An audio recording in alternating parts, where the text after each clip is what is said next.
Welcome everyone to IHRC and people viewing at home to IHRC TV.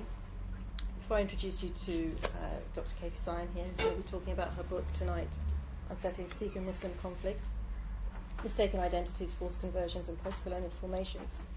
A little bit of information regarding the bookshop. For those of you who aren't familiar with us, if you are based in London or near London, please do come and visit us. We're based in Wembley, and you'll find our details on our website, which is shop.ihrc.org. You can also obviously go online and purchase anything that you find in here on our shelves. Please do send us feedback of the type of stock you'd like.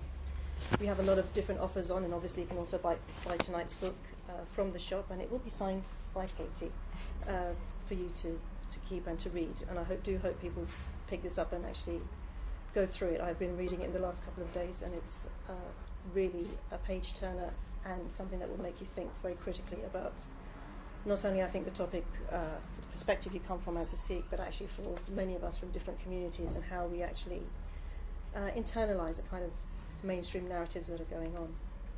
Also, please do visit the organisation, Islamic Human Rights Commission's website, which is ihrc.org.uk, for further information about the type of work that we do.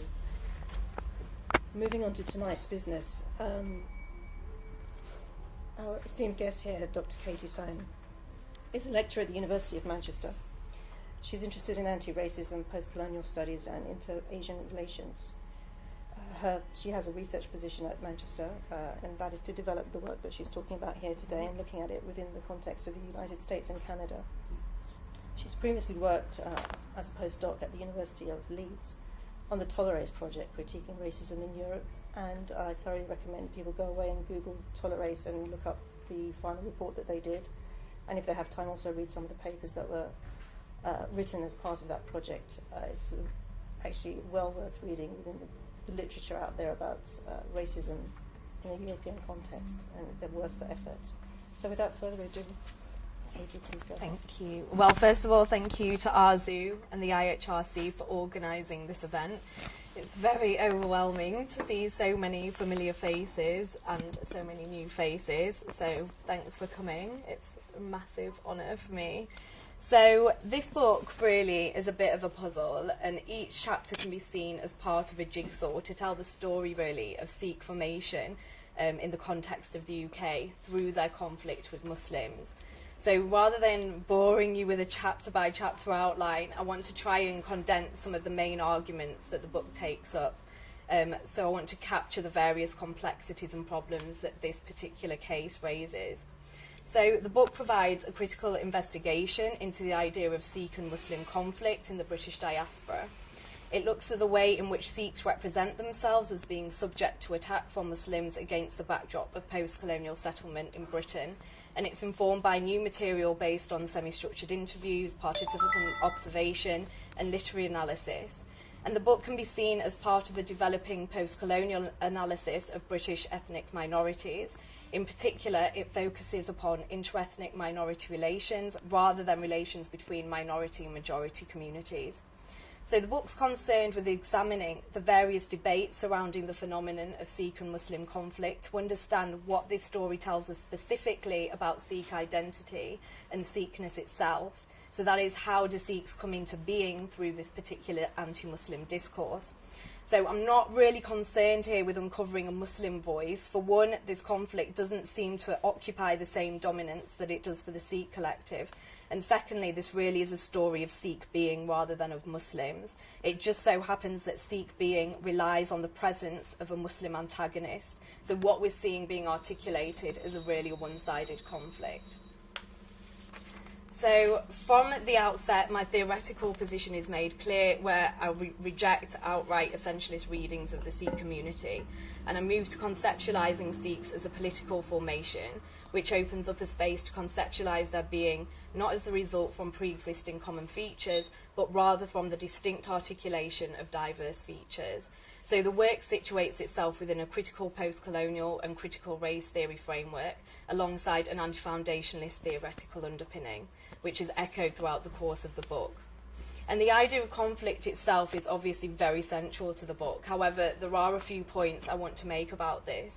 So typically, when conflict between ethnically marked communities is examined, we're more than often offered cultural, religious and racial explanations. So in the case of Sikhs and Muslims, it's not surprising that accounts tend to dominate are those around gang violence, religious and ethnic hatreds, or as the fight for resources in multicultural Britain. All these explanations are riddled with racialised stereotypes, assuming that there's something ingrained within the very psyches of Sikhs and Muslims which make them fight, and we see how this extends to studies of ethnic conflict generally, which mark out cultural and ethnic belongings as being enough to explain an antagonism between ethnically marked communities. These reductive analyses are rejected in this book in favour of an ontological understanding of conflict, that is, one which doesn't simply describe or explain instances of the conflict, rather one which conceptually interrogates the very notion of conflict. To help me do this, I draw upon the works of Laclau and Mouffe and Carl Schmitt's idea of the political, and the way in which conflict can only be understood as political through the formation of friends and enemies. The friend-enemy distinction is a central point of analysis for understanding Sikh and Muslim conflict in this book, as it helps reveal that at the heart of this antagonism is really a struggle for Sikh identity in the UK. So it can be argued that Sikhs occupy an ambiguous position in relation to the West, the standing of the Sikh community as defenders of British imperial rule in India and as one of the martial races helped separate them from an anti-colonial political identity. The Sikhs were both subject to the empire and in many cases enthusiastic in its service. Sikhs and their affiliation with Britain and the British Empire can as such be seen as quite complex.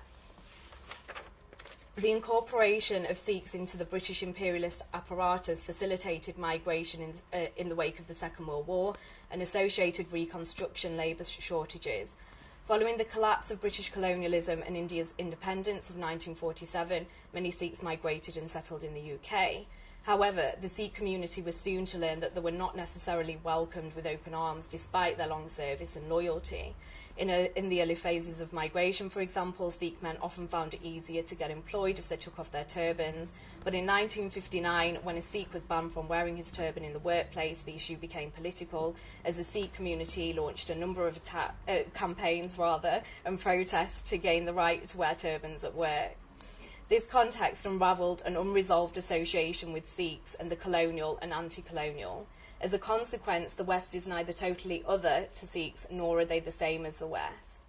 So in post-colonial Britain, where this story takes place, the effort to negotiate this position has seen the development of what I call a Sikh Islamophobia, which attempts to write a Western character of the Sikh community by differentiating themselves in radical ways from the Muslim community.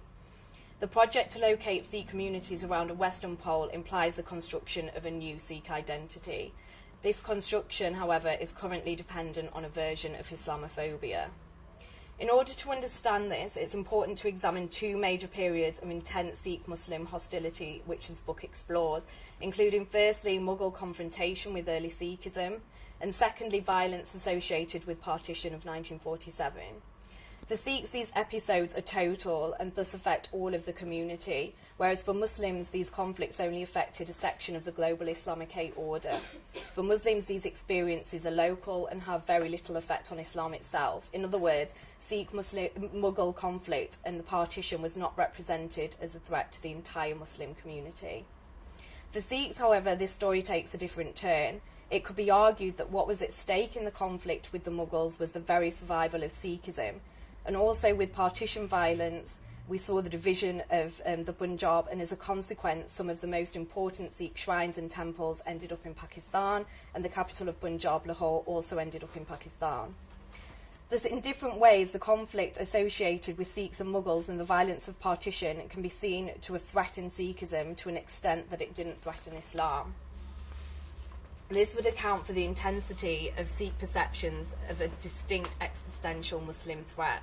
In other words, Muslims could threaten the existence of Sikhs, but Sikhs could not threaten the existence of Islam. And this becomes further intensified in the context of the British diaspora, where it can be argued that Sikhs represent a minority within a minority.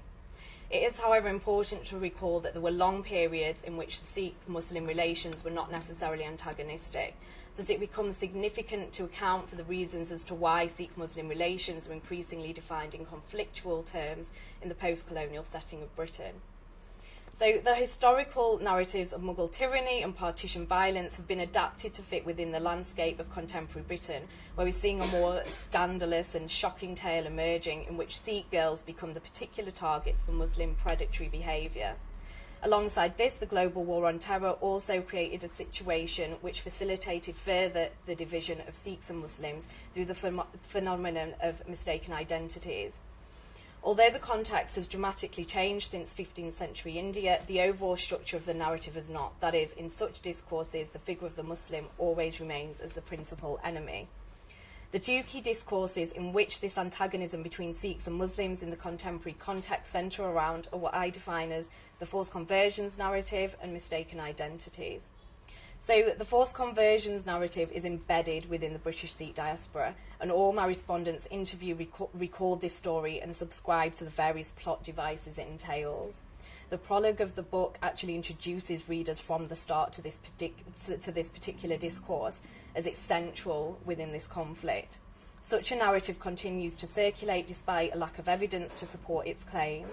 It's a cautionary tale which describes the threat of Muslim predators lurking on university campuses, ready to lure vulnerable Sikh girls into the folds of Islam through disguise and manipulation.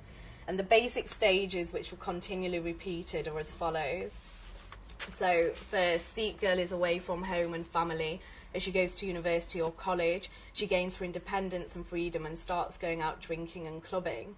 Muslim man befriends her disguised as a Sikh. He uses a Sikh name or wears the ghada and even drinks to fool the girls into thinking that he is Sikh. According to this narrative, the Muslim man is also given an incentive for every girl he converts. It's often said that there's a cash prize and a secured place in heaven, despite his drinking. They form a relationship where the girls groom, they fall in love, and when emotionally attached, he reveals his true Muslim identity. The cracks begin to show, and as she's being pressured to convert to Islam, family ties are cut and she's trapped. She tries to escape, but compromising photos have been taken of her to use as blackmail, or she's impregnated, thus can't risk shaming the family. Finally, she's beaten up or taken to Pakistan to work as a prostitute, and no one ever knows of her whereabouts. So this narrative framework can be seen articulated by the respondents that I interviewed. For example, someone said, "Since I've come to university, I've heard from my mates in Birmingham and Leicester about Muslim guys trying to convert Sikh girls. They've told me Muslim guys will go out, wear the ghada and even wear a turban and have a fake Sikh name. And then when they go out, they'll chat to Sikh girls and stuff. And then the Sikh girls will obviously think they're Sikh guys and slowly they'll get manipulated." And this was quite a common theme emerging. So the central element of the forced conversions narrative is the idea that Sikh societies are somehow subverted or threatened by Muslim powers to comply with these predatory practices of Muslim men.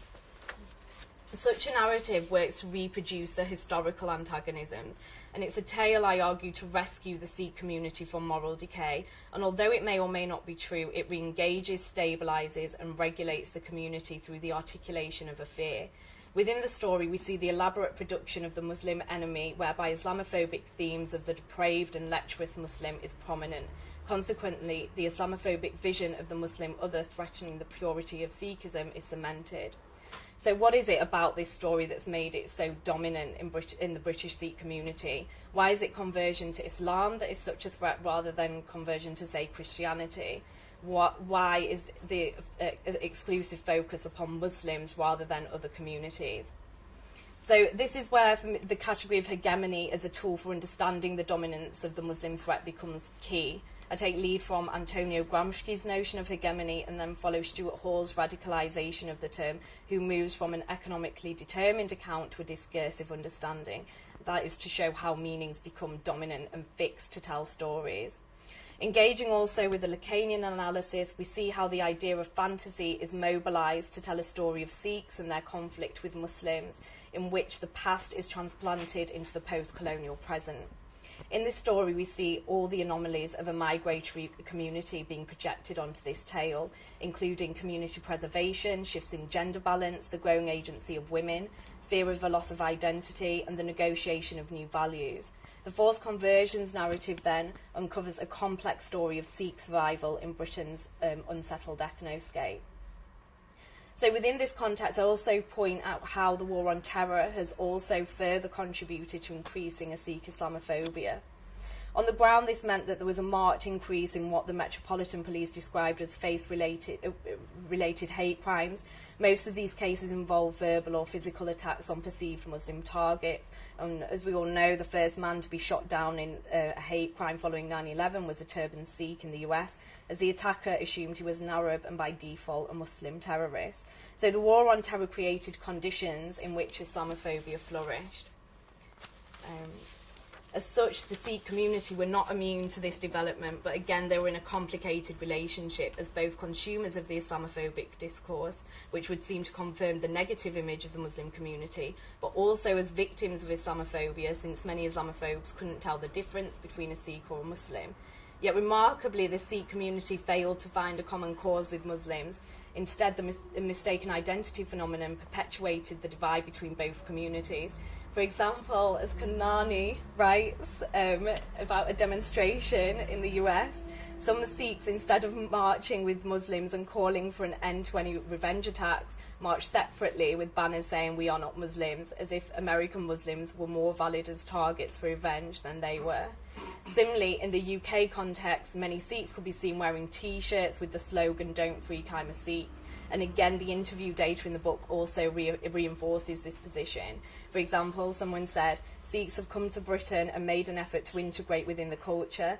Sikhs have worked hard in Britain, they are very educated and are doing very well for themselves. We haven't caused any problems in Britain. We've just come here and worked hard and got along with everyone.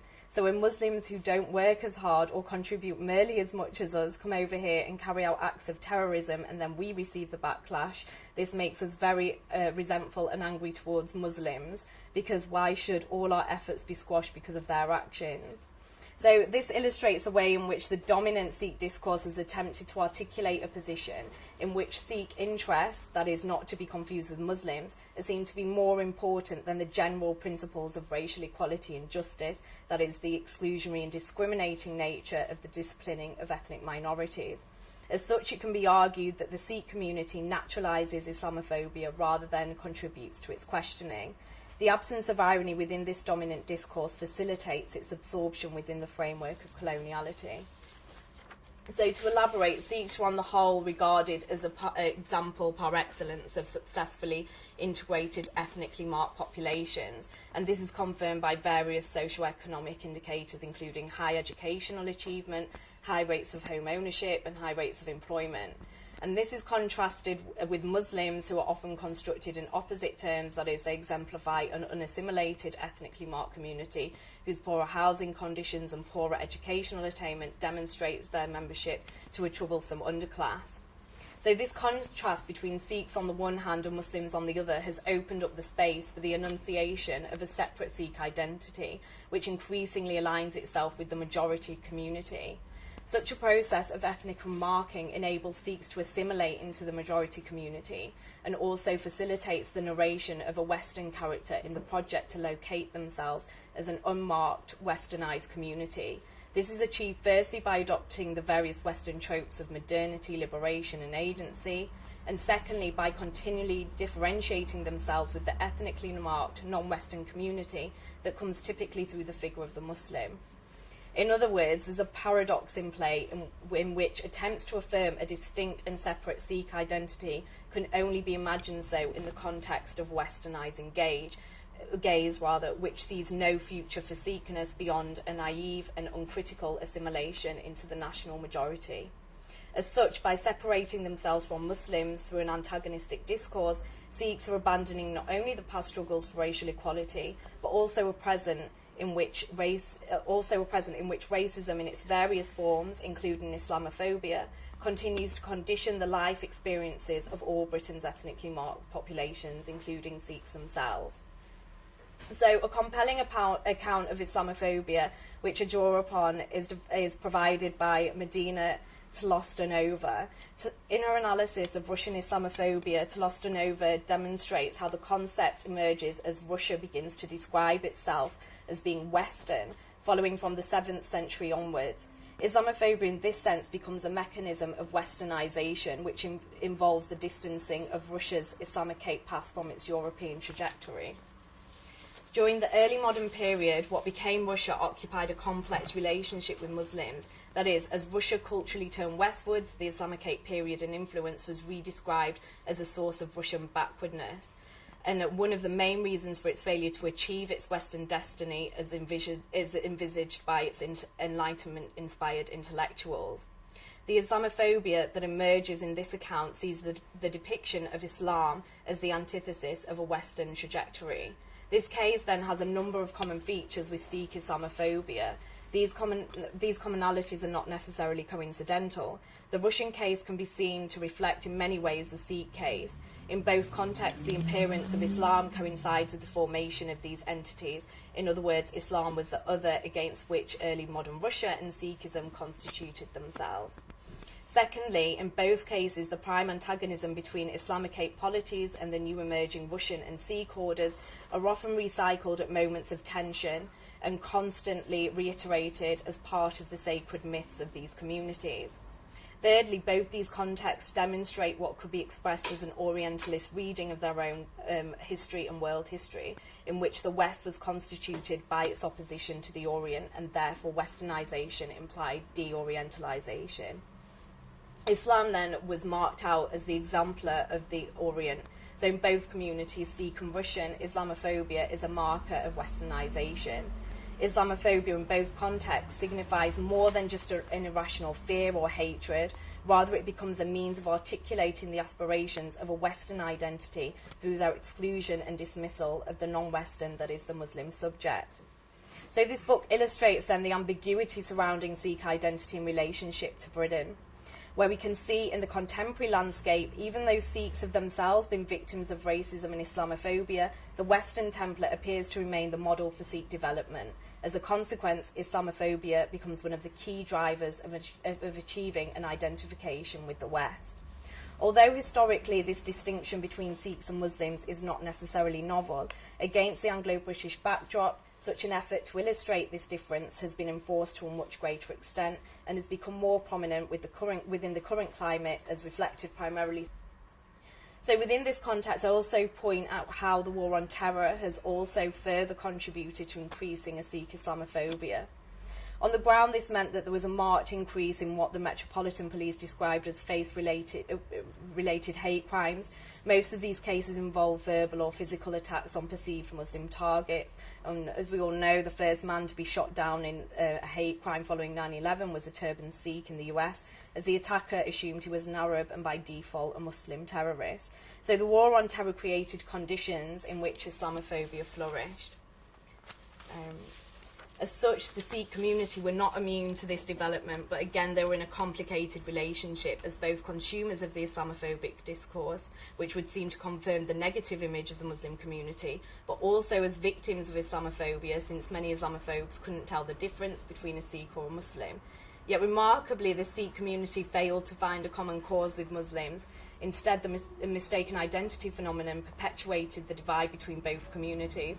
For example, as Kanani writes about a demonstration in the US, some Sikhs, instead of marching with Muslims and calling for an end to any revenge attacks, marched separately with banners saying "We are not Muslims," as if American Muslims were more valid as targets for revenge than they were.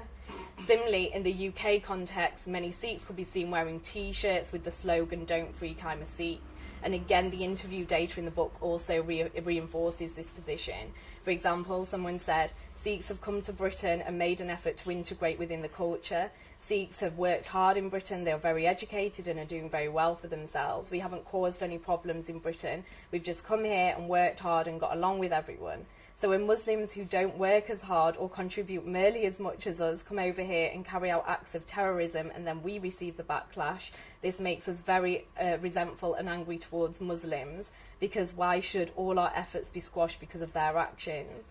So this illustrates the way in which the dominant Sikh discourse has attempted to articulate a position in which Sikh interests, that is not to be confused with Muslims, are seen to be more important than the general principles of racial equality and justice, that is the exclusionary and discriminating nature of the disciplining of ethnic minorities. As such, it can be argued that the Sikh community naturalises Islamophobia rather than contributes to its questioning. The absence of irony within this dominant discourse facilitates its absorption within the framework of coloniality. So to elaborate, Sikhs were on the whole regarded as an example par excellence of successfully integrated ethnically marked populations, and this is confirmed by various socio-economic indicators including high educational achievement, high rates of home ownership and high rates of employment. And this is contrasted with Muslims, who are often constructed in opposite terms, that is, they exemplify an unassimilated ethnically marked community whose poorer housing conditions and poorer educational attainment demonstrates their membership to a troublesome underclass. So this contrast between Sikhs on the one hand and Muslims on the other has opened up the space for the enunciation of a separate Sikh identity, which increasingly aligns itself with the majority community. Such a process of ethnic marking enables Sikhs to assimilate into the majority community and also facilitates the narration of a Western character in the project to locate themselves as an unmarked, westernised community. This is achieved firstly by adopting the various Western tropes of modernity, liberation and agency, and secondly by continually differentiating themselves with the ethnically marked, non-Western community that comes typically through the figure of the Muslim. In other words, there's a paradox in play in which attempts to affirm a distinct and separate Sikh identity can only be imagined so in the context of westernising gaze, which sees no future for Sikhness beyond a naive and uncritical assimilation into the national majority. As such, by separating themselves from Muslims through an antagonistic discourse, Sikhs are abandoning not only the past struggles for racial equality, but also a present in which racism in its various forms, including Islamophobia, continues to condition the life experiences of all Britain's ethnically marked populations, including Sikhs themselves. So a compelling account of Islamophobia, which I draw upon, is provided by Medina Tolostanova. In her analysis of Russian Islamophobia, Tolostanova demonstrates how the concept emerges as Russia begins to describe itself as being Western, following from the 7th century onwards. Islamophobia in this sense becomes a mechanism of westernization, which involves the distancing of Russia's Islamic past from its European trajectory. During the early modern period, what became Russia occupied a complex relationship with Muslims. That is, as Russia culturally turned westwards, the Islamic period and influence was redescribed as a source of Russian backwardness. And one of the main reasons for its failure to achieve its Western destiny is envisaged by its Enlightenment-inspired intellectuals. The Islamophobia that emerges in this account sees the depiction of Islam as the antithesis of a Western trajectory. This case then has a number of common features with Sikh Islamophobia. These commonalities are not necessarily coincidental. The Russian case can be seen to reflect in many ways the Sikh case. In both contexts, the appearance of Islam coincides with the formation of these entities. In other words, Islam was the other against which early modern Russia and Sikhism constituted themselves. Secondly, in both cases, the prime antagonism between Islamic polities and the new emerging Russian and Sikh orders are often recycled at moments of tension and constantly reiterated as part of the sacred myths of these communities. Thirdly, both these contexts demonstrate what could be expressed as an Orientalist reading of their own history and world history, in which the West was constituted by its opposition to the Orient, and therefore Westernization implied de-Orientalization. Islam then was marked out as the exemplar of the Orient. So in both communities, Sikh and Russian, Islamophobia is a marker of Westernization. Islamophobia in both contexts signifies more than just an irrational fear or hatred. Rather, it becomes a means of articulating the aspirations of a Western identity through their exclusion and dismissal of the non-Western, that is, the Muslim subject. So this book illustrates then the ambiguity surrounding Sikh identity in relationship to Britain, where we can see in the contemporary landscape, even though Sikhs have themselves been victims of racism and Islamophobia, the Western template appears to remain the model for Sikh development. As a consequence, Islamophobia becomes one of the key drivers of achieving an identification with the West. Although historically this distinction between Sikhs and Muslims is not necessarily novel, against the Anglo-British backdrop, such an effort to illustrate this difference has been enforced to a much greater extent and has become more prominent within the current climate, as reflected primarily through the forced conversions narrative and subsequently the war on terror. So as a result, Sikhs appear to have adopted the racial pathologies which are widely embedded within Western discourse to identify themselves in opposition to Muslims, the us and them. And it's within this oppositional binary that the frontiers have been forged to divide the friends from the enemies. But at the end of the book, however, I hope at least there's a degree of optimism offered. I argue there's no necessary reason why a Sikh subject position could not be articulated in a way in which Islamophobia would be absent or at least marginal. That is, the current narrative doesn't have to be the future of the Sikh community. It's possible to imagine different ways of being Sikh. And without giving too much away, I advocate a decolonial Sikh identity. It can be argued that the conjunction between the diasporic and post-colonial condition undermines the dominant discourse and opens up the space for other ways of thinking about Sikh identities. The earlier struggles, for example, that have helped to establish a distinct Sikh identity in the context of British race relations legislation often implied a politicisation which didn't portray Sikhs as a compliant, law-abiding community. So in the choice between nation and faith, Sikhs were willing to say that they'd disobey national laws so that they could obey the scriptural injunctions of Sikhism, for example, the right to wear the turban, and so on. This determination to be Sikhs in the UK meant the denaturalisation of the Anglo-centric hegemonic order which instituted Britain's ethnoscapes. In these struggles and mobilisations, one can see the fragments of the decolonial. What I argue that's required is a narrative that stitches these fragments together and provides a vision of Sikh identity which is critically and politically conscious. Only the development of such a common sense within Sikh communities can guarantee the future of a distinct presence or identity. These struggles provide a glimmer of hope of a Sikh identity which does not have to go through the detours of Islamophobia. The decolonial vision of Sikhness offers the promise of a self-confident community able to confront its problems, securing the knowledge that breaking the chains of coloniality would reinforce rather than undermine its future. The Sikh community in Britain, I argue and firmly believe, has the potential to articulate this decolonial version of Sikh identity. Time will tell if they take up the challenge and promise of decolonisation. And I'll leave it there. Thank you.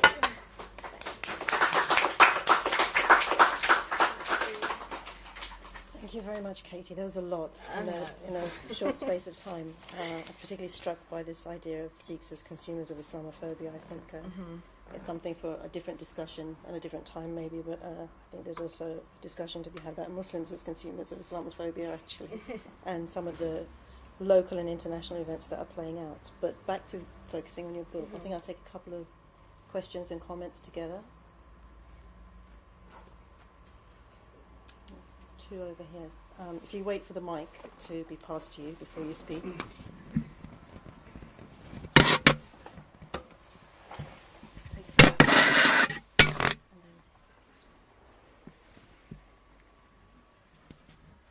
I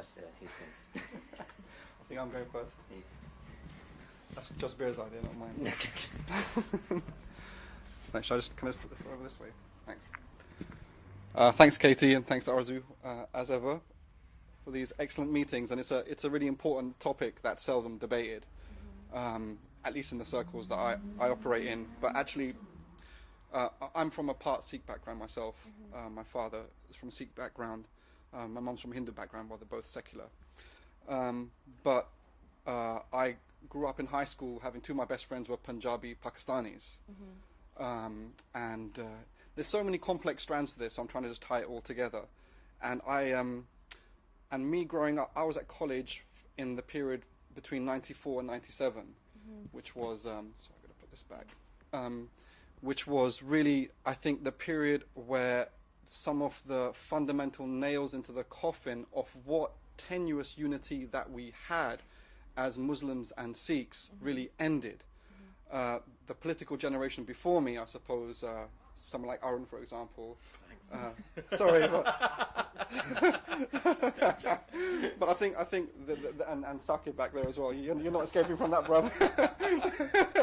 But they're of the generation that saw much more the unity and struggle of our communities, because we were all facing the fire of white supremacy and racism in this country. We were all attacked by skinheads. We were all discriminated by institutional racism, and that forced upon us really a unity. Now, you are absolutely right. And sorry, just to go back to that period of 94 to 97, that was the same period where you had the clashes at, what was it, Hounslow College, West Thames College, between the what I would say pseudo-Muslims based around Hizb ut-Tahrir, for example, which then splintered into Muhajirun, etc. And on the other hand, the emerging kind of proto-Khalistani. I mean, they don't even deserve these titles, actually, because there was basically really kind of petty gangster, pathetic fights over nonsense. Loads of drugs were involved. Loads of promiscuous nonsense was involved. I remember because my best friends were involved in it, and de facto I was aligned with the Muslim side, ironically, because my best friends were from that side, and we all flirted with Hizb ut-Tahrir. I nearly joined Hizb ut-Tahrir in that period, actually. But what I saw clearly was just a mess of a fight. It was pure sectarianism. But I have no doubt whatsoever in my mind that the British intelligence services were involved in creating that division at that time, because it was a massive threat, frankly, for this government and for the British state to see black and Asian people uniting in their common interests. We have the politics of back home, which has impacted negatively as well.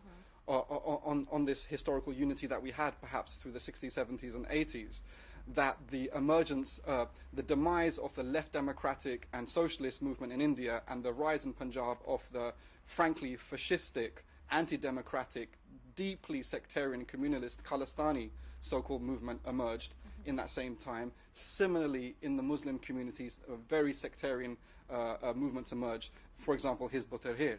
And so the political developments in the homeland, which also is connected to the struggle against neo-colonialism, actually, or the weakening of the struggle of against neo-colonialism, had a direct impact on our sensibilities and understanding in that. I mean, so these are some of the things, but I'd like to finish off by saying, while it's true that sectarianism within the Sikh community is growing, and basically de facto has some hegemonic leadership in the Sikh community, we also have to recognize, I'm not support the Labour Party, I've never have been, but all black and Asian people are still concentrated as Labour Party supporters.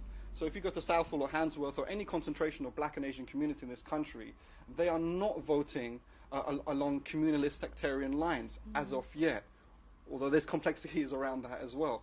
So the point I'm making is that still the political power, if we have any in this country, is still predicated on some weak and tenuous, but it exists, some reality of political alliance potentially and in actuality. So I think really I think the challenge that remains for all of us in this room and those who are interested in this in these strategies is to really draw upon these positive kind of histories and legacies.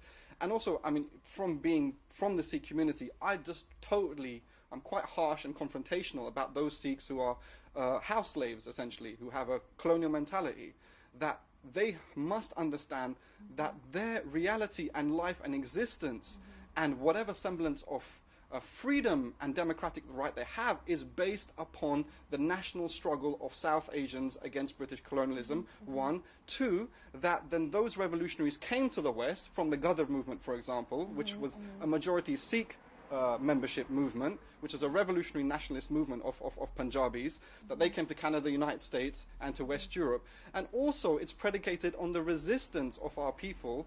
Now, you know, the media makes all this hype and criminalization of Muslim terrorism, quote unquote, but frankly, you know, they haven't got anything on us. One of ours, quote unquote ours, came to London, shot dead the guy responsible for the Amritsar massacre. I have yet to see any Muslim terrorism achieve that strategic target that we did by Shahid Udham Singh. Who's Shahid? You know, Shahid Udham Singh is our great martyr who has been actually now snatched away, or there's attempt to snatch away from the mad sectarians of the Khalistani movement. Similarly, Shahid Azam Bhagat Singh, our greatest martyr from undivided Punjab, was again a revolutionary nationalist and socialist or anarchist or whatever. So we have a lot of very positive history to draw upon and to reclaim back that which has been co-opted by these nefarious forces in our community. So that's some of the things I wanted to put out there. Before you respond, if we can also comment on the question. Sorry for taking so long on that. Sorry, can I just...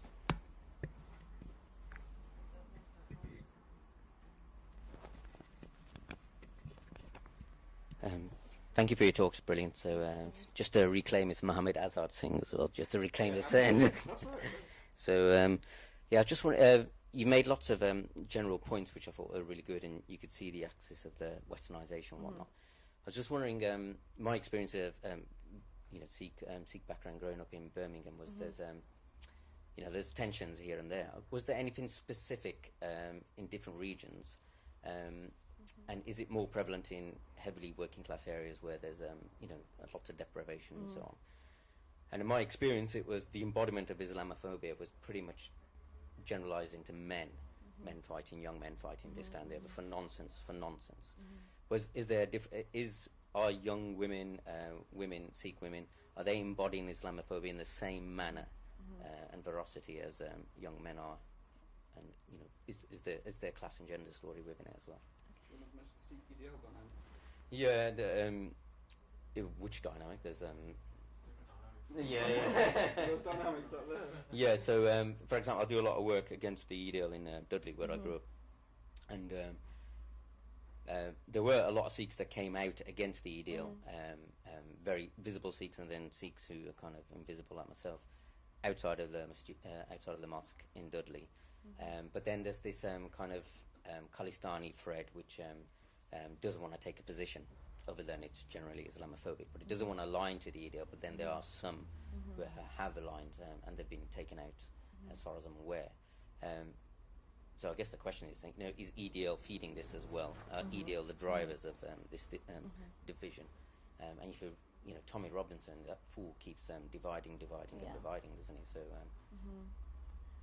and there's a lot of work. Sikhs against the EDL are doing a lot. They work with huge amounts of gurdwaras around Birmingham and the Black Country, the hotspot. They've got virtually every gurdwara signed up to a letter to say, no way do we accept EDL, no way. And how's that being manipulated? Okay. So I'll respond the reverse. So in terms of class gender divide, remarkably there wasn't, because I interviewed kind of all ages, different professions, men, women, working class, middle class, and maybe some expressions of Islamophobia were stronger, but the same kind of Islamophobia was there. So I did not see that it was just separate to kind of, working class Sikhs, for example. So I think it's actually become quite institutionalised across the Sikh community as a whole. So yes, there were women also expressing, again, even with the forced conversions, expressing the same sort of fears. And again, the whole thing of, with the war on terror, why are we being mistaken for Muslims? So this was quite a common thing. And in terms of the EDL perpetuating the divide, yes, definitely. But I think it also predates that, because the forced conversion stuff really, as far as I can tell from the research, starts around kind of late 80s. And I think that links into bits with what you're talking about, where we see a breakdown of the black category to classify ethnically marked communities. And then you get the distinct Asian category, and then you get a very kind of visible Muslim identity. Now, Sikhs as a minority, tiny community, have had to kind of, allow themselves, kind of mobilise around a distinct identity. And it seems that this forced conversions narrative has been a key driver in kind of marking themselves as a distinct community. And what is still remarkable to me is the whole thing of, like you were saying, when kind of early migration, there was all the racism that all of us had to put up with. And now when you're looking at what's going on with the war on terror, we were also kind of subject to being terrorists as well, after 1984, like you were saying. But there's no common grounding there. There's nothing like, we've had it, let's kind of all unite together. And I think that's a really sad thing. But then I think the organisations like Sikhs Against the EDL, there's Faith Matters who are doing kind of the inter-dialogue stuff. I think all I kind of can suggest on this in terms of practical solutions is that we make these voices dominant. So it's great that, to go around the gurdwaras, because, in the gurdwaras you're still seeing all the kind of pictures of kind of the Mughal kind of things like, and I don't think that's helpful. I think it'd be great, like you were saying, to bring like these positive stories and histories, which gives us a political identity, but also a spiritual identity where we are based on fighting injustice. And currently, the biggest injustice in Britain is racism, and that's what we need to mobilise around. So I think we've got a lot of work to kind of make your voices and our voices stronger within the communities at all levels and displace the kind of EDL stuff. Yeah. Some more questions?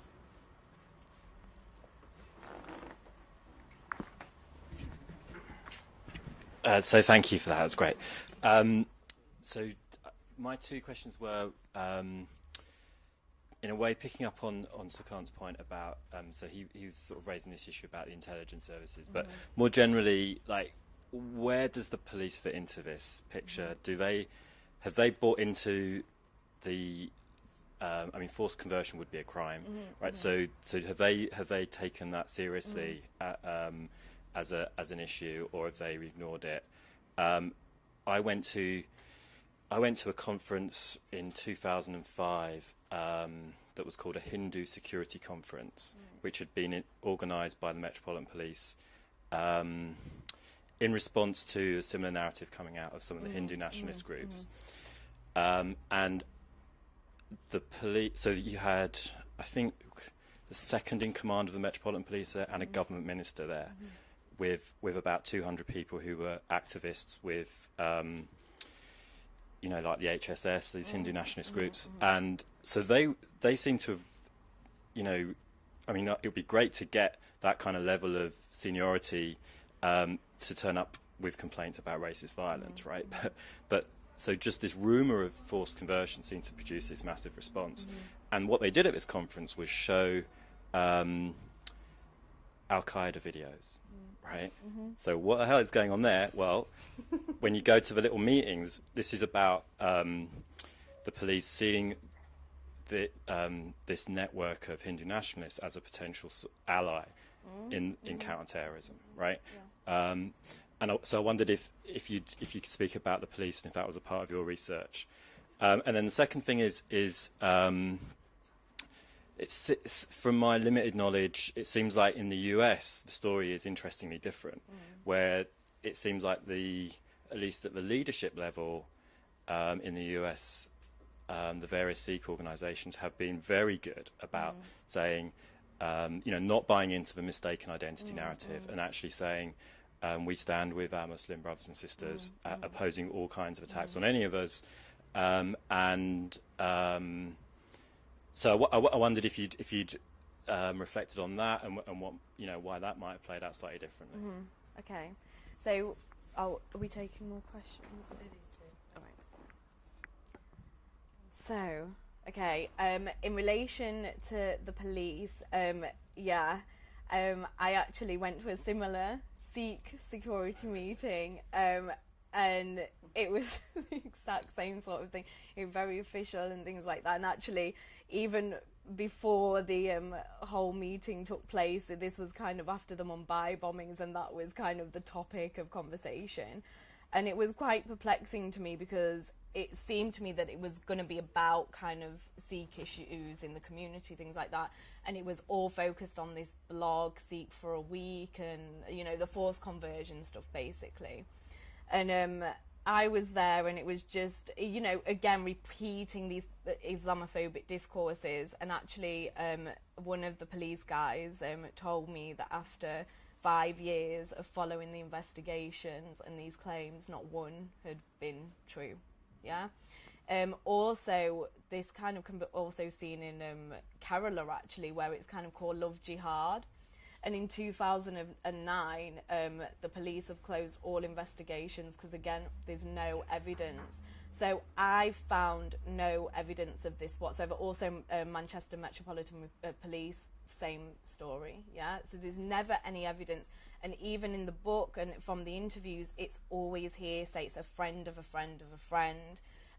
So if it's happening, people need to kind of report this. I mean, I think I heard or saw on maybe one website that it was the figures of Sikh women being shipped off to brothels in Pakistan ranged from 20 to 50,000 Sikhs, yeah? And that's a big chunk of our community going missing in the UK, right? So I think the police would certainly intervene, but that's not happening. It seems to be all falsified. But, you know, it's not taking this issue lightly. If it is happening, people need to come forward, yeah? And then in relation to, just repeat the second part, the US, I'm actually, like, my next research project is going to be looking at this in the US and Canada, because I want to see, like, how it plays out in these different places, and I'm starting that in September. And I'm surprised, actually, that you're saying it does take a different turn, because there were, like you was saying, like, there were the demonstrations where it was we are Sikh, not Muslim type thing. But I think the biggest change for me actually was with Wisconsin, what happened in Wisconsin. That was the first time that I did see kind of Muslims with banners saying we're Sikhs, and the same with kind of, so you're seeing a unity there. So that's nice to see a complete displacement of that. So it'd be interesting to see why. And I think the US will be very interesting, because I think there's a whole different politics there in terms of you've got a massive Gora Sikh convert community, and I wonder how far they subscribe to it and how far they don't. So yeah, it's something that I'm excited to kind of look at, definitely. So I'll keep you updated. Yeah. So there's one. Do you have a question? Shall we take one from here and then from here?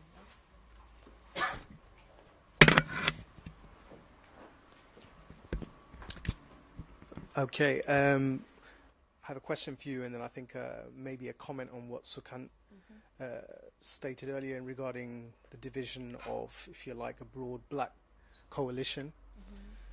The question is, first of all, this attempt to recast the issue of conflict in ontological terms by foregrounding issues of the political and antagonistic relations. And if I understood you correctly, your, if you like, pointer to a kind of decolonial Sikh identity as a solution. I'd like to understand what does that actually mean? Because it seems to me that, and I mean, I'm quite happy to be, you know, proven false on this, but it seems to me that the very emergence of Sikhness genealogically is predicated on antagonism. So you've traced it back to the 15th century conflict in Mughal India, and that seems to be a theme that does persist despite all these kind of local variations on that theme. So I'm just trying to understand, what does that mean? And the idea of a kind of decolonial Sikh identity in the context of Britain might make sense, but does it make sense in the Indian context, which was the original, if you like, genealogical crucible for the idea of the Sikh identity? And in terms of, What's your views on that? I don't have any views, that's why I'm asking a question. Just trying to get clarification. In terms of the point Sukhan made, and I don't want to detract from this discussion, but I think it's a mistake to cast the emergence of groups like Hizb ut-Tahrir as, I'm not sure you did this, and if I'm wrong, you know, correct me, but to cast the emergence of groups like Hizb ut-Tahrir as some form of kind of British state apparatus to divide the black struggle, I think that's false, and that's demonstrably false, because Hizb ut-Tahrir emerged in a completely different context. It was founded by Taqiyuddin Nabhani in Palestine, and while I'm not a supporter of the group ideologically or politically, I think that narrative masks a parallel narrative that's going on, which is the rise of what I call ummatic consciousness, which is the return, if you like, of a kind of Muslim diaspora identity that problematizes the idea of black identity, but doesn't discard it, because one possible genealogy for the notion of blackness traces it back to events that took place at the end of the 15th century in Europe, 1492 being the kind of key point, and the figure of the black Moor, the Muslim as black, the Muslim as Moor. So blackness and Islam are kind of correlated in historical or European imagination. So I think, I mean, we could debate about this, but I think that you presented too simplistic a kind of narrative there. But my question stands. Thank you.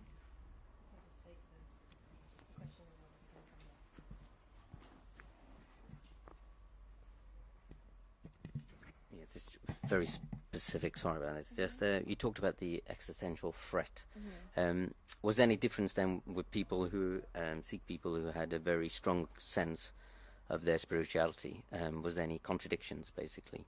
And the other contradiction I can think of is the Khalistani fruitcakes who like to connect with the Kashmir struggle as well, against the big threat of the Indian state, etc. You know, all that kind of nonsense. Were there contradictions basically in what you was coming across? Right. Okay. So yes, what does it mean to be a decolonial? Yeah. Okay. This is a good one. All right. So, I think in terms of can it be possible in India, I think definitely yes, and it would make sense there because although the kind of Mughal conflict predates the colonial encounter, the way it's been transplanted in these narratives in the context of the UK is reliant upon a Western form of racism, right? So if the colonial encounter never happened, I doubt it would be remembered in such a way. So when I'm talking about decolonisation, it's actually about, I mean, we're seeing the complete, again, in context of the UK diaspora, we're seeing a huge assimilation rather of the Sikh community. You know, there's 98% declare themselves British and things like that, yeah? And you see the way in which the martial races was really central in kind of getting this allegiance with Britain. And I think this is why I talk about that relationship between Sikhs and colonialism is very, very unresolved, right? It's really quite strong. There's always an allegiance with the British people, yeah? So I think a decolonial identity for Sikhs is one which actually disrupts the Western framing of Sikhs, because religion only emerges as a category from the West, yeah? It's a Western invention, yeah? So I think we actually kind of create or construct our own identities as Sikhs in our own forms. It's a communal conversation we as Sikhs need to have, where we kind of reject Western frameworks, even take the thing of gender equality, which is central to Sikhism. We don't need a Western template of what kind of gender equality is. Yeah, so I think it's about disrupting the Western categories, and that for me is what decolonisation is about, because that's emancipation from Western frames. Yeah, we articulate our own selves and have a degree of agency. We'll have a whole lot of agency in our very being. Yeah. And in terms of, you have to remind me, the contradictions. Okay. So I mean, yeah, there was the thing throughout the whole thing that is the biggest. There is a contradiction, and I think it's a paradox where, on the one hand, as Sikhs, the guiding principles are all about injustice, equality, things like that, which is not necessarily unique to Sikhism. You know, all religions are premised on that. So actually, kind of subscribing to Islamophobia really does make no sense, and I think this is why I can't break this argument away from the influence of colonial rule, because I think with the invention of racism through the imperial project, we have been complicit and subscribed to a lot of that. Question over here.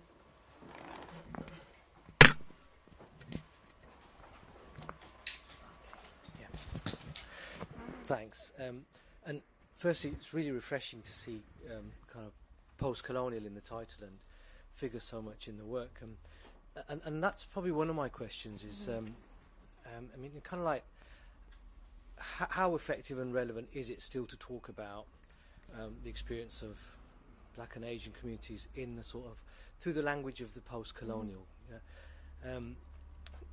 given that sort of it seems to be fading, yet the effects of the kind of colonialism still endure so much, right? So I'm just thinking, you know, how effective is that?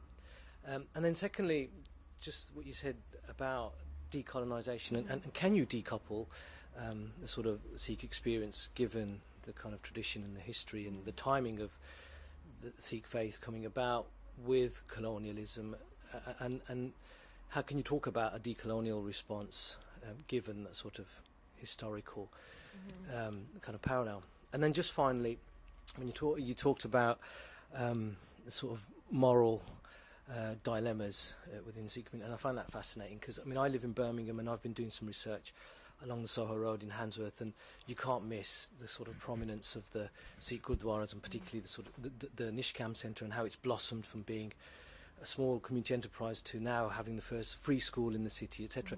So what you see is a sort of nurturing of a sense of Sikhness, which actually I don't think about as much until now when you talk about it. And as you walk in, you know, you see the sort of celebration of the Sikh faith and the turban, and alongside that you see all the accolades from the Prince's Trust, and so the sort of Britishness side by side. So I just wonder, actually, you know, what's brewing beneath this when you talk about sort of moral dilemmas, but actually you see a sort of really bold attempt to present a sort of real stable Sikh identity that's very progressive, and actually colonising the sort of race scene in Birmingham. So just some reflections on that, even though you're flying away now and Britain's behind you. I mean, on your last point, I think, these are exactly the things, like, again, Sikhs against the EDL, these are the things that need to be dominant. And at the moment, I really don't believe they are. And it's great to see that they are on the margins. And I think that's what we need to do, is centralise these voices. And like things like even spiritually, like the notion of langar, like so free food for everyone, you know, that should be kind of talked about and centralised even more so, rather than this kind of preoccupation. It's silly to be occupied with this forced conversions narrative, and you know, there's so many other stories, counter narratives, which really reject that, and that's for me what I'd like to see as being central to kind of get over this, in a sense. And okay, you have to remind me, first question was about kind of post-colonial. Yeah.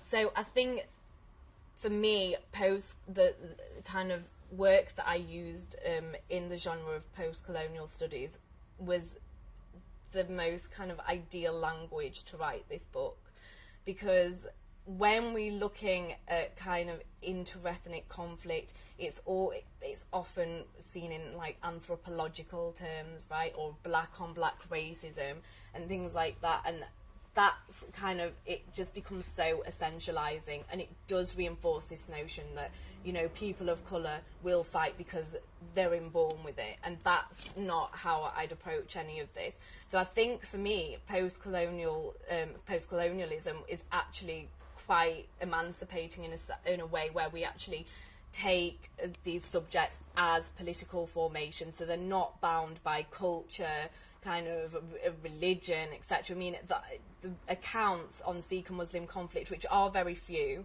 but they'll always kind of be centred around culture clashes, and these things we've been haunted by these since the 50s, and I think post-colonial literature really interrupts that and lets us move from that, you know. So I think, we definitely persist with the use of post-colonial literature and studies, definitely. And again, with the decolonial Sikhs, I do still, even though, you know, histories of India and Sikhs are forming, I still think that there's no need to kind of like, that discourse of colonialism doesn't need to be embedded there. I think it can be easily displaced and disrupted, Yeah, there might be certain kind of things which tools have been used to be kind of narrators, which again might be very embedded, but the whole kind of, I guess in a philosophical way that this book argues, it's not really one of practical solutions. It does get a bit kind of philosophical, but I do think we can do away with these categories. And that is certainly for me the path of decolonisation, is to at least disrupt them and even take ownership of them. So what it means to be a Sikh is not kind of something given to us by colonial categories, like we're not a martial race. You know, even here it's inscribed in race relations, Sikhs are a race. You know, the whole category of race is just so problematic in so many ways, and I think we as a community can certainly kind of do away with these categories and interrupt them. Yeah. There's one more question here. That will be the last question, if we have time. It was more kind of an observation. I'm a youth worker, Pakistani Muslim, and like Sikh and a few others, I do move between sort of masjids and gurdwaras and mandirs through family and friends, etc. Particularly sort of up in the north, in Manchester and in Leicester, in places that I've worked. So got lots of observations in terms, you know, I've kind of elders who are Sikh who I call uncles, right? And so talking to them and getting sort of, you know, getting it from an anecdotal point of view, from a community point of view, I hear exactly what you're kind of saying, in that, you know, maybe 5, 10, 15 years ago, the reception would have been warmer, and it's different, it's colder, right? But at the same time, I mean, my concern is, and I back up kind of Sukant's point on this, is about the role of the police and the state. I did some work in Slough a couple of years ago on the back of a number of kind of gang conflicts between groups of Pakistani and Sikh young people, right, around the Chowdhury area. So I was working with groups of young people from Sikh and Muslim, Christian, Pakistani communities, etc. And, you know, when it came down to it, a lot of the conflict was actually alleged. Some of it had become mythical. So, you know, once you researched it, there had been a few standoffs, had been a few fights, had been a few incidents, but it had actually accelerated, right, and it had become bigger. And on the back of it, people got jobs and work. It became a construct, right, in Slough. And that construct then spread to other places as well, and people got jobs and stuff. And that's what I find kind of very worrying. And for me, I mean, you said yourself, it's not a kind of practical guide. It's kind of quite academic from the research and stuff that you kind of went through. But I do think there's some learning there. And sort of the observation I'd have is that it's very important that we do start to get that kind of inter-community, interfaith conversations going. I'm not impressed by the interfaith constructs, right? Because I just think going from one place to another and eating people's food and stuff is a lot of bollocks, really.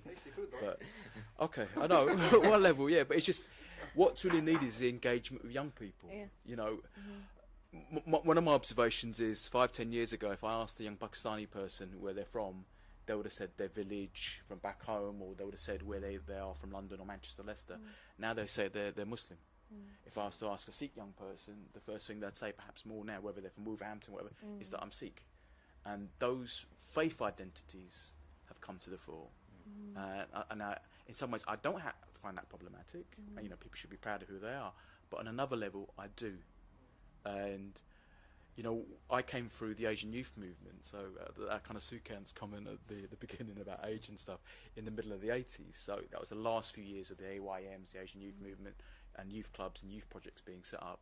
And there was a lot of unity, right? The IWAs and the PWAs weren't really for young people, right? They were just for their elders and uncles and all that. We didn't want to know that, right? We didn't really want to know faith institutions either. But the youth projects, the youth clubs were spaces that young people could come together. I don't see that anymore. I don't see that kind of levels of engagement between groups of Sikh, Hindu and Muslim young people. So, you know, if in the absence of that, it becomes very difficult to be able to control that agenda and challenge some of the things that yourself and Arun have been talking about. Thanks.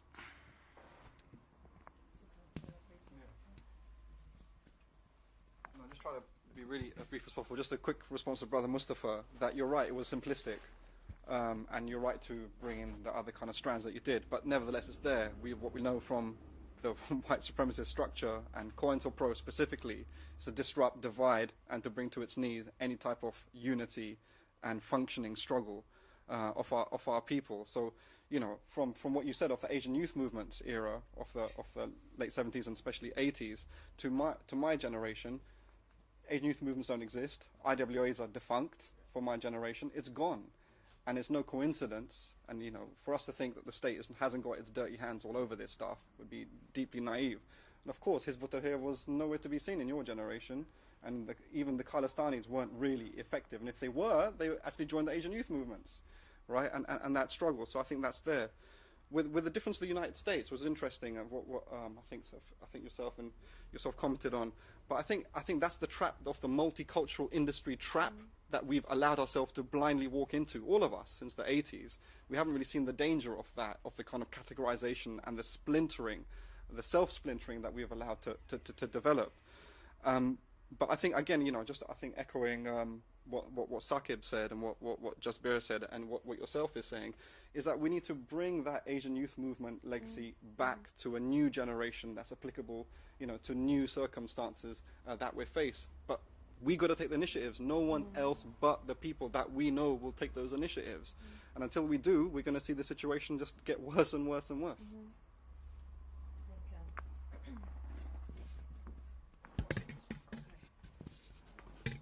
Before I pass it to you, it's probably worth mentioning that the Hizb ut-Tahrir, you're talking about the 1990s, the Hizb ut-Tahrir are now kind of completely different organisations. So you're talking about what is now Muhajirun, Abu Bakr, Muhammad, and so on.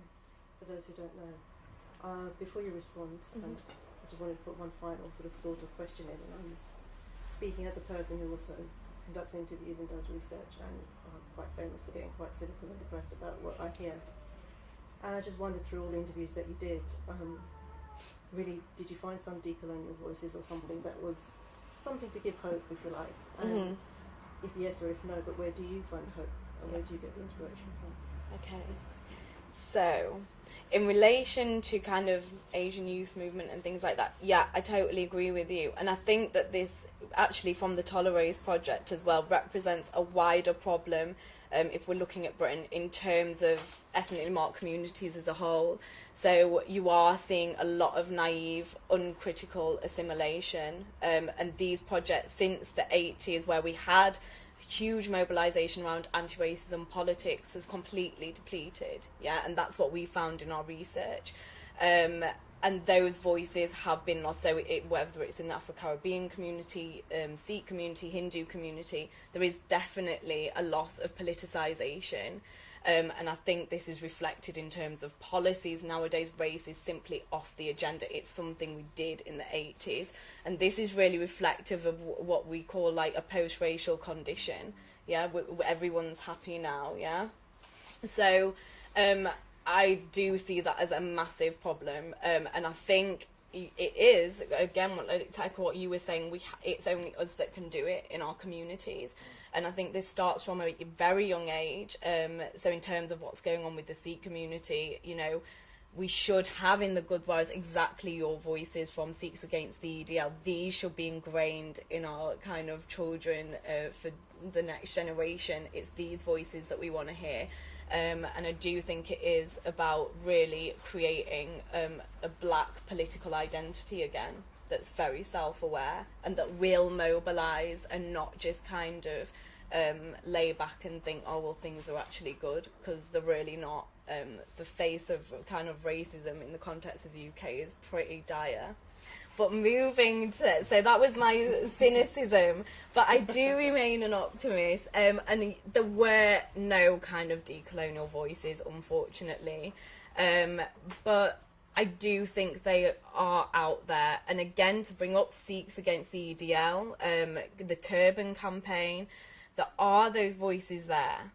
So that's why I remain hopeful, because I do think that we can make these voices central, and we can, as Sikhs, mobilise to actually kind of continue this path of decolonisation, because we have seen, like, our brothers with the Turban campaign, things like that, the riots in the 1950s, there was mass mobilisations, and even now around wearing the Qur'an, for example, we do kind of mobilise when we have to. And I think these give me hope that we've got it in us, that we can continue to kind of be ourselves as Sikhs, instead of kind of obeying the kind of nation as such, and we actually articulate ourselves as decolonial. Okay, sorry, somebody naughtily is putting their hand up for a question, but unfortunately we don't have time anymore. Katy, thank you very much. Thank you. You've given us a lot to think about, and for those of us who are not Sikh,